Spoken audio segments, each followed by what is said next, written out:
Yo, how's it going?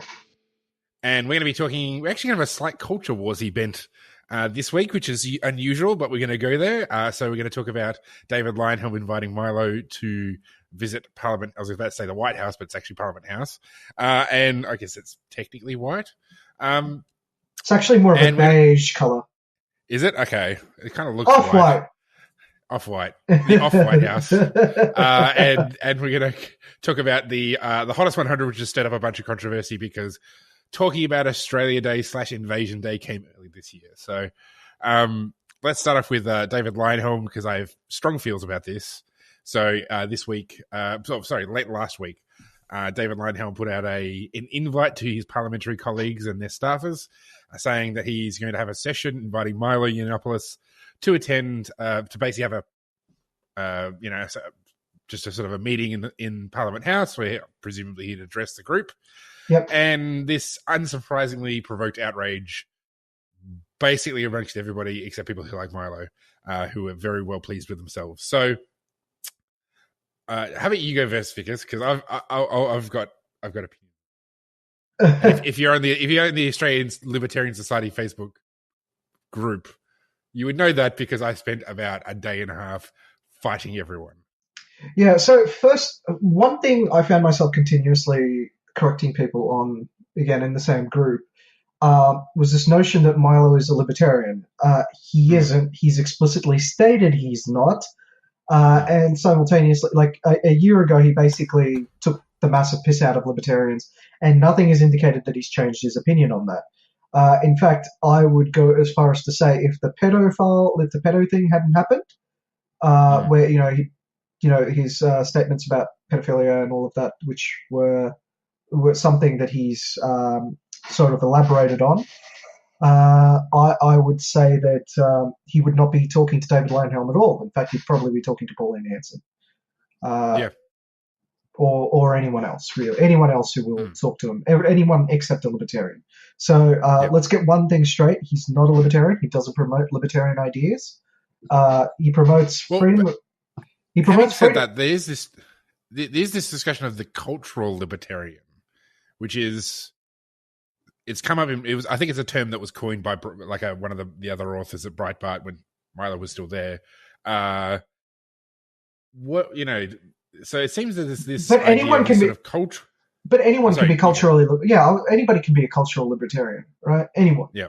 I think it's code for just like not social conservative, but on the right, and kind of for free speech, but not necessarily having any of the sort of traditional concerns of libertarian. Like it's essentially it's a culture war position where... Is he for free speech though? Well, I question free speech so he can say whatever the hell he likes. I don't know if he's like... Yeah. I've read things where he's talked about banning groups at, like left-wing groups at university. Yeah. And he's also said, for example, Kathy Griffin, right? So if you want to take his position, right? So his position is that, so Jack Dorsey, the founder of CEO, he basically says practices a form of social justice in the Twitter space, right? By silencing conservative voices. Now, he's right, they do, right? Now, libertarians don't have a problem with that because Jack Dorsey's putting his own money towards it. It's Twitter, right? It's his own product. He can do whatever the fuck he wants, right? If he wants to be a complete tyrant and ban all right-wing people from from Twitter, the libertarian response would be, it's his property. He can do whatever the fuck he wants, right? I would say it's probably stupid of him to do so, but at the same time, if he wants to do it with his own property, I have no problem. Now, the likes of Sargon of Akkad and and Milo Yiannopoulos and a whole bunch of other people, including the Australian Bearing, would severely object to this line of view. They would say, no, it's meant to be an open platform, etc., etc. In fact, I think Tim Wilms has also presented that same argument before, to which I basically say, bollocks, it's private property, they can do whatever the fuck they want. Yes, it's more advantageous for them to be open, but they're under no obligation to be so. Now, given his belief, you would expect with Kathy Griffin, who was lambasted, thrown out of various Hollywood shows and things like that, for basically depicting Donald Trump's head cut, you would expect him to defend her, right, saying it's an open platform and she should be allowed her voice. But no, he went the opposite direction. He said she should be banned from everything. Yeah, okay. So I would question his commitment to free speech even. Yeah. Now, having said that, right, that's all my criticisms of Milo across the board, right? I actually think it's a good thing that he's invited Milo Yiannopoulos on. And that's because people don't know this, but he, like David, is seriously on the nose as far as potentially winning for the next election goes.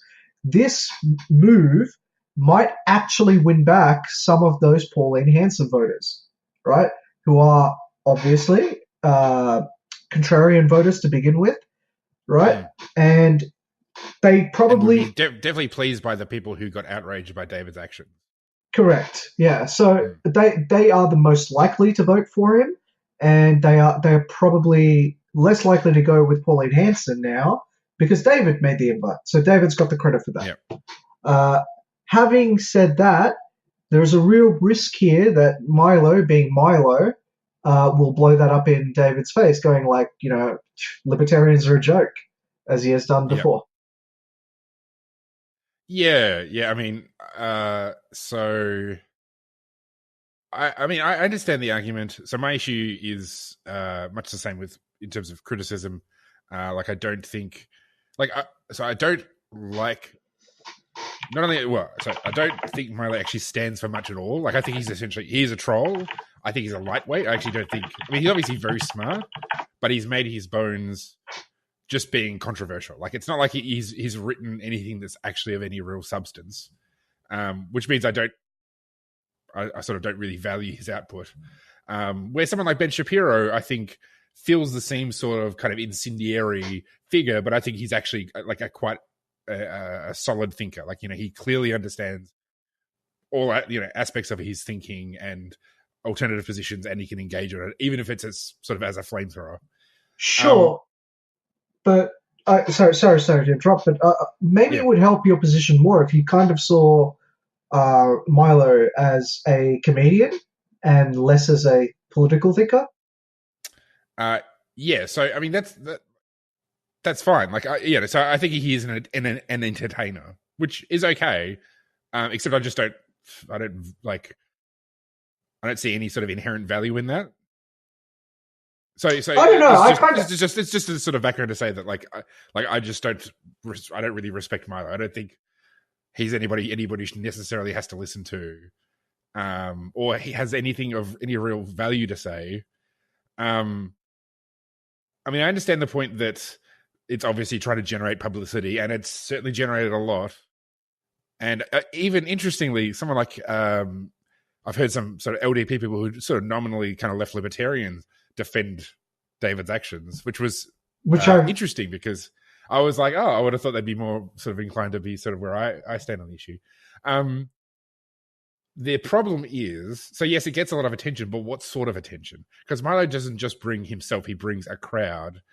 And is that crowd A, going to even vote LDP when you get to the election? And B, would you really want them hanging around? Do you really want to drag a party that already struggles to struggles with its image to sort of drag it further to the right, drag it to the circus right? It's to a group of right-leaning people who just essentially want to are they right though? I question if they're right. Right? They are, for the most part, most of them are agrarian socialists. Right? Sure, that's a right-wing position. The Nationals are agrarian socialists, and they're on the right. This whole right-left thing makes no sense to me, but why is it that both ends of the spectrum are enormously pro-government, and apparently there's a little section on the right wing that's not quite really to the right and not in the center, that's basically pro-government. Sorry, pro-reduction in the size of government. Right? I'm just why? I'm just why is there a sea of pro-government on this one spot? I'm sorry. It's just I don't think it's a far right position to be an agrarian socialist. So I don't consider libertarianism to be a form of the right. I mean, I think obviously libertarianism is associated with the right, and conservatives have extended some tolerance towards sort of classical liberals and libertarians, but I wouldn't actually say that libertarianism is a right wing position, because I think it's in a sense, it's an partisan position. Yeah. Obviously, some libertarians are partisan, but like I think broadly speaking, it's a system of thought that kind of can be left wing and it can be right wing. There are right wing libertarians, and that's fine. But I think, libertarianism itself is not a inherently right-wing thing. So, I mean, I'm happy to say that essentially the political spectrum is a horseshoe, and that libertarianism kind of sits outside of that, because generally speaking, the political spectrum is what level of government, like what flavor of government intervention do you want? Where I think the more informative political spectrum is, collectivism versus individualism. Yeah. And libertarian in that regard would be way on the individualism side. Yeah. So to get back to Milo, I just think it's not necessarily like, okay, trolling Sarah Hanson Young is fun, great. Where does that actually get you strategically? It's actually really easy to do, though. Yeah, it is really easy to do. And I think you put off as many people as you gain. So yeah, okay, maybe some of the Pepe crowd is going to be more interested. Like maybe they'll be like, oh, maybe the Lib Dems stand for what we stand. But then there's a whole bunch of people who are going to be like, I don't want anything to do with Milo. Why would I want anything to do with him? And not even just necessarily like left libertarians, like, hardcore kind of lefties. Like I think, Milo's the kind of person that it's not necessarily going to attract people. Like there's going to be a whole swathe of people who are not going to be as put off by him, especially since he is offensive. Like that's his whole shtick. Yeah, and a lot of people don't like confrontational politics. They don't like that.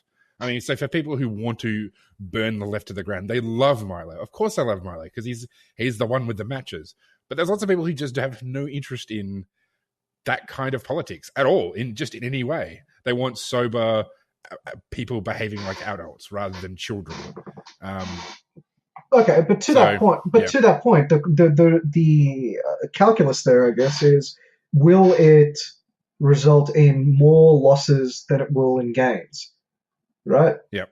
And I don't necessarily think that's true. I mean, I think basically there will be a certain segment of the libertarian vote, right? And I don't think it's actually going to be driven by David Leyonhjelm. I think it'll be driven by the fact that the LDP leadership is seriously considering putting Mark Latham on the ticket. There's a significant portion of the LDP voter base, right, that does not particularly like that, right? It's not that the leadership are fine with it. This guy. The leadership are fine with it, right? Yeah. But if you talk to the leadership are fine with it, but if you talk to a lot of LDP, a lot of LDP voters, particularly those that were there at the Friedman conference, right? Yep. It's like, what the fuck is this clown doing? Why is this associated with the LDP? Now, I don't know if this is a case that, they're just not aware of this opinion. I think I don't know exactly how much internal polling they do or how much polling they do at all. And based on what I've heard from their polling, they seem to be they seem to be not able to get polling data that distinguishes them from any other right-wing party, right? Like the fact that they heard PC, anti-PC is a big deal, and they went full anti-PC without realizing that Pauline Hanson running means that she's got the anti-PC vote, because she can be far more offensive than you can ever imagine, right? She spent a whole political career being offensive. That's like her thing. Yeah, it's a thing. She doesn't care about whether she's right. She doesn't care about any principles. Yeah. She just cares about saying her mind, and her mind is, I'm a racist redneck from Ipswich. Right? Yeah. Like that's who she is. You're not going to beat the anti-PC ticket on that. And if they'd done any serious polling, that's what would have revealed, right? Instead of comparing themselves against the Liberal Party, they should have compared against themselves against the whole field. Mm. Now, sorry, keep going. Yeah.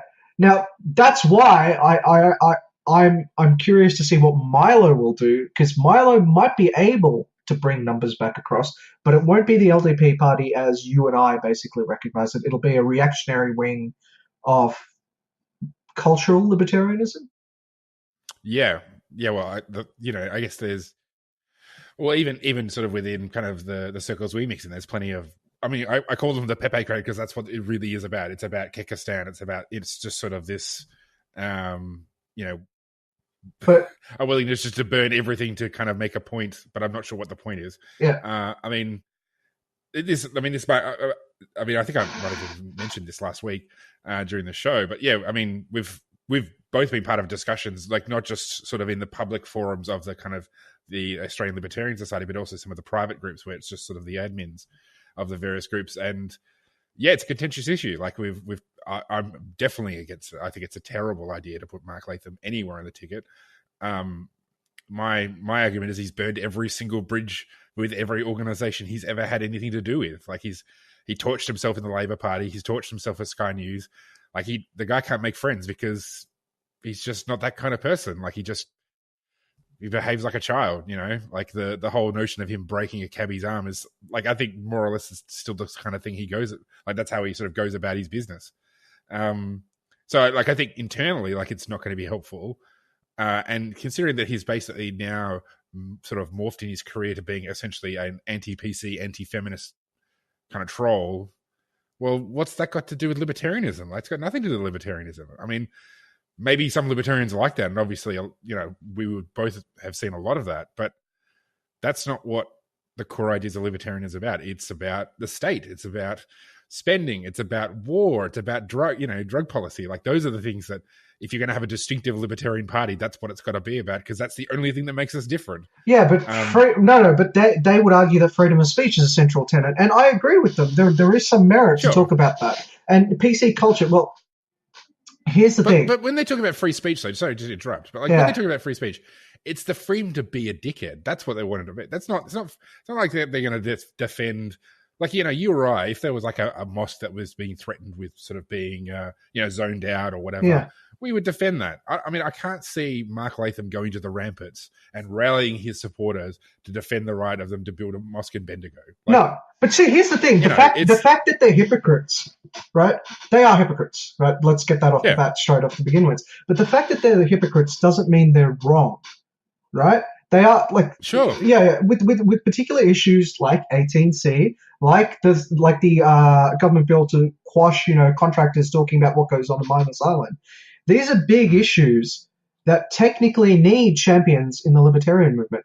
Now, the fact that they're hypocrites doesn't mean they're wrong, right? So I'm happy to support them wherever they're right.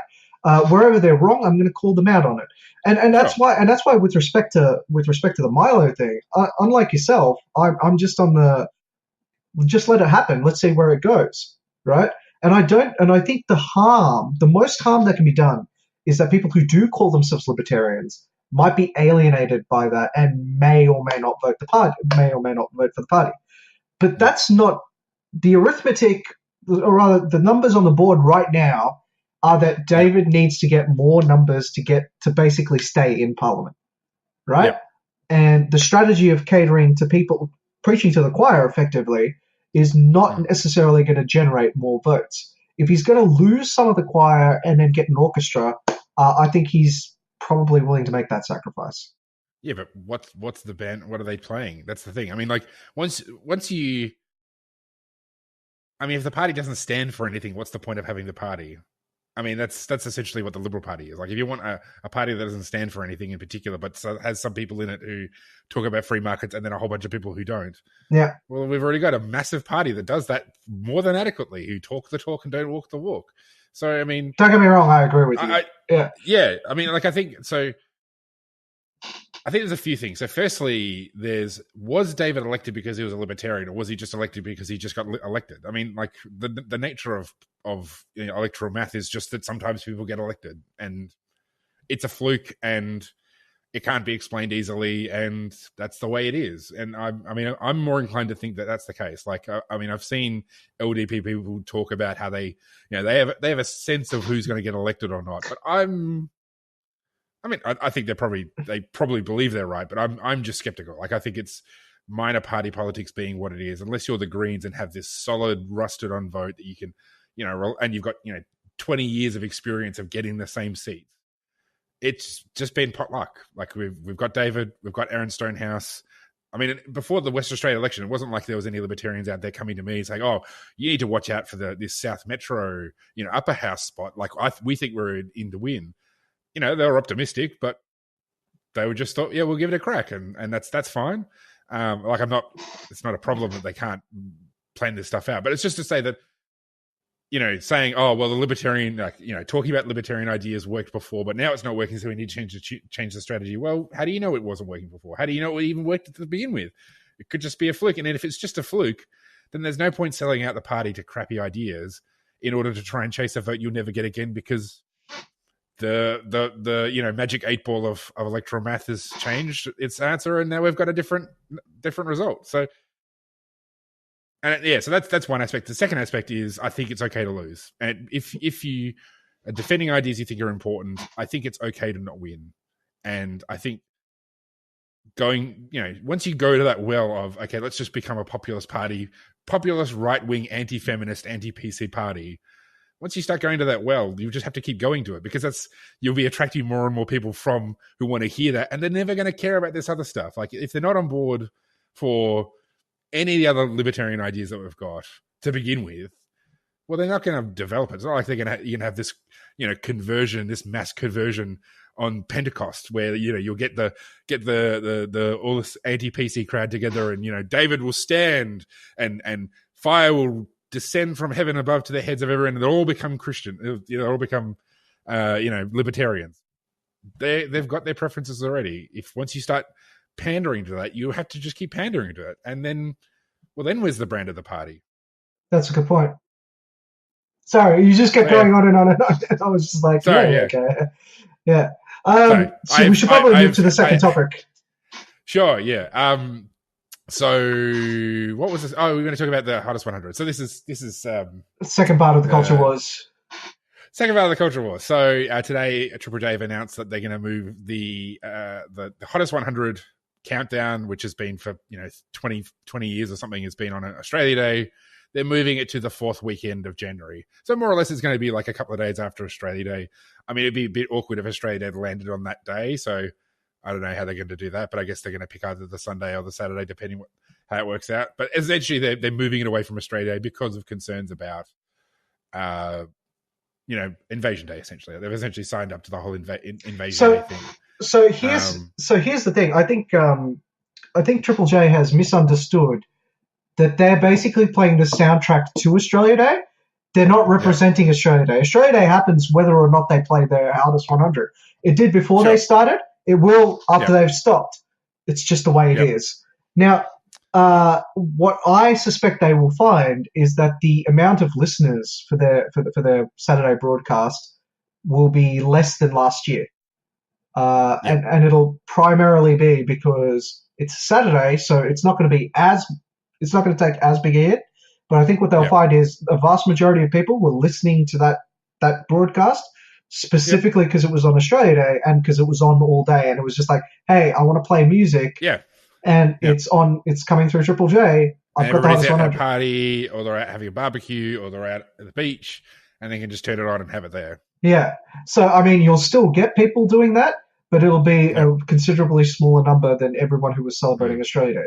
So, now here's the thing, because it's a government agency, they're not going to take the lesson from this, because if it was a private sector, they would take a look at that hit and they'd be like, oh, crap, we've made a mistake. We need to realign based on market forces and all of that. But because this is a social justice movement inside the, I guess you could say, staff of the ABC, what you'll find is it'll stay and they'll basically keep arguing that, no, people just don't know what they want. Well, no, I mean, they did do a survey of their listeners. So presumably they surveyed the rusted on people who listen all year round. Yeah. And like 60% of them said, it was like 67% or something, like said they wanted to change the day of it. So, I mean, I think it's... No, that'd be about right. Responding to, the rusted on listeners. You've got, rusted on listeners for sure are left leaning. Yeah. So, and the management's left wing. So they want to do it. Like, it's not like anybody's like, oh, they're doing it so reluctantly. Of course they're not doing it reluctantly. What was holding them back was not their own beliefs, but was the potential of a backlash. So this is just them acting upon their own principles, which obviously I've previously on this show said that I think Australia Day is actually Invasion Day based on like a property rights framework. So I'm not like mad, but like it's just like they're being lefties, and fine, okay. Yeah. They're not obliged to have it on Australia Day. It's not like, and presumably this makes a market opportunity for those who want to have some sort of countdown. But that's what I was going to say. Yeah, that's what I was going to say. Finally, there'll be a private hottest 100 list. Yeah, right. Yeah. Because some cheeky conservative shit should just be like, okay, we're going to do a digital broadcast on Australia Day. Put in your. You mean like us? I reckon we can do it. Yeah, we should pair up with Tim Wilms. I'm sure Tim would be down. Yeah. By the way, Tim, if you still listen to this broadcast, we will totally pair up with you for this shit. I'm with you. I will host this shit with you. We can do a cross broadcast. Actually, we'll also get the Rational Rise. I'm sure the Young Liberals will promote it as well. So. Yeah, we should also get the Rational. No. Let's get the Rational Rise involved as well. Right, let's just make it a big love-in with all the possible libertarians out there just going like, yeah. We're fucking doing this. Yeah. We are running our own hottest 100. Yeah, well, I mean, it's yeah, I mean that would work, and in the end, I mean, the people who are going to be mad about this probably didn't like Triple J much to begin with. Huge loss for them, and those who like it are going to love it. And I mean, I guess also so they awarded the J Award, so they have a yearly award for the best album of the year, and it went to AB Original, who are an explicitly sort of Aboriginal political rap group. And it would have looked a bit weird to give them the J Award. And they have a song about changing Australia Day. Like, that's one of the lead singles off that album. It would be kind of weird to give them the J Award and then turn around and have the hottest 100 on Australia Day. So obviously there's artists, like not just the listeners and not just the management, but also the people whose music they play and who they interview on Australia Day. Presumably some of them will be quite pleased that they've changed the date of it. So yeah, the difference is I don't give a shit. It actually makes total sense for Triple J. Yeah. The difference is we don't give a shit, so we're going to play it anyway. No, we don't. Yeah. And yeah, it's just, it is what it is. I mean, Triple J presumably will still be broadcast on Australia Day, so if you want to listen to alternative music, it's still there. Okay. Yeah. All right. We actually have time to spare. We still do. I guess because we kept ranting on about this instead of actually talking about the actual implications of, So to be perfectly honest, I don't consider this a big deal with Triple J. My bigger issue is the fact that they won't learn anything from this, right? Which to be fair, I think is actually a good thing, right? I think that Triple J has a stranglehold on the Australian music scene, right? Unfortunately, and I question exactly how much Australian music is not being heard as a result of that.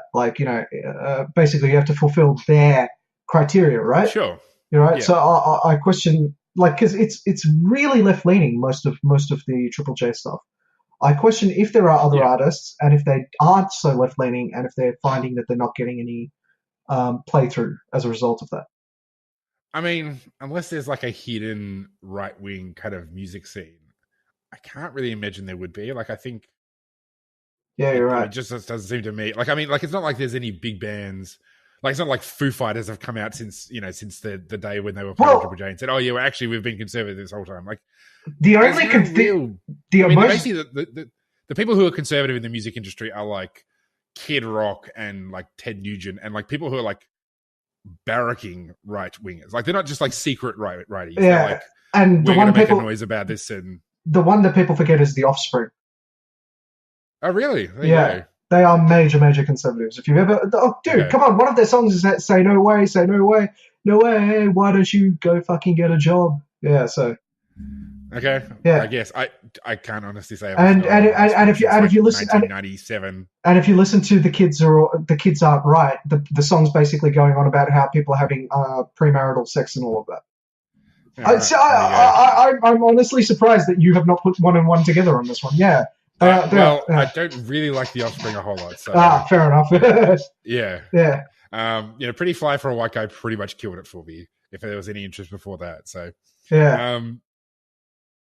I mean, in terms of learning, I mean, what is there to learn? It's the Greens, will they ever learn? Well, they're not pitching.